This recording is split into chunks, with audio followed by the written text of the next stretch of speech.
Minimum pension कितनी है? इस समय मिनिमम पेंशन जो है वो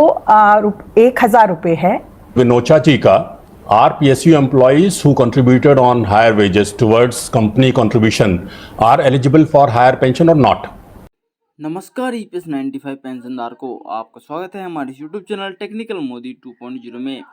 हाल ही में जो कि आप देख पा रहे होंगे कि हाल ही में एक सेमिनार आयोजन किया गया था, उसमें ईपीएस 95 पेंशन धारकों के बारे में उनको जानकारी दी गई थी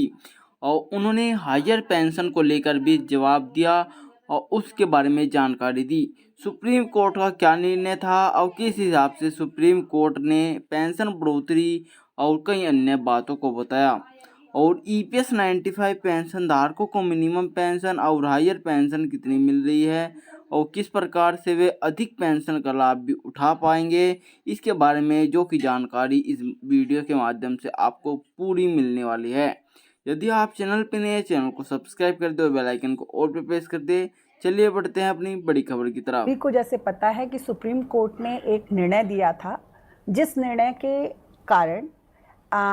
कुछ अवधि के लिए लोगों को ये सुविधा दी गई थी कि जो सदस्य 2014 में सर्विस में मौजूद थे, उससे पहले से सर्विस ज्वाइन कर चुके थे और 2014 के आगे भी हमारे सदस्य बने हुए थे, वो यदि चाहें तो वो अपना ऑप्शन दे सकते थे। यदि आप ईपीएफओ से 2014 से पहले जुड़े हुए थे और जो कि उसके बाद भी जुड़े हुए थे और आपका कंट्रीब्यूशन आपके खाते से कट रहा था और साथ ही में सुप्रीम कोर्ट ने इसका बयान देते हुए यह बात निर्धारित की थी कि यह गणना जो कि उन पर होगी जो कि पेंशन धारक हैं, वह उनका मान्य होगी कि उस पर पेंशन कितनी बढ़नी चाहिए और किस हिसाब से उनका डिस्ट्रीब्यूशन होना चाहिए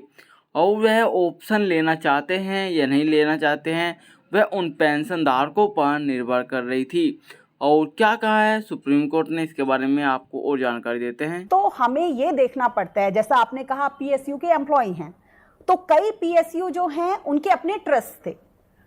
थे तो ट्रस्ट के अपने रूल्स भी रहे होंगे। तो ये सब चीजें जो हमारे आरपीएफसी हैं उन्हें देखनी पड़ती है कि क्या ट्रस्ट के रूल्स थे, फिर क्या पीएफ में आपका पूरी जो हायर वेजेस थे उस पर कॉन्ट्रीब्यूशन लगातार आया है, क्योंकि हमने पाया कि कुछ संस्थानों में ये भी हुआ है कि शुरू के कुछ वर्ष हायर पेंशन पे कंट्रीब्यूशन नहीं आया, बाद में आने लगा। लेकिन चूंकि जो सुप्रीम कोर्ट का ऑर्डर है वो बहुत क्लियरली कहता है कि सिर्फ जिनका लगातार हायर पेंशन पे कंट्रीब्यूशन आया है उनको हमने ये लाभ देना है, तो ऐसी स्थिति में हम लाभ नहीं दे पाएंगे।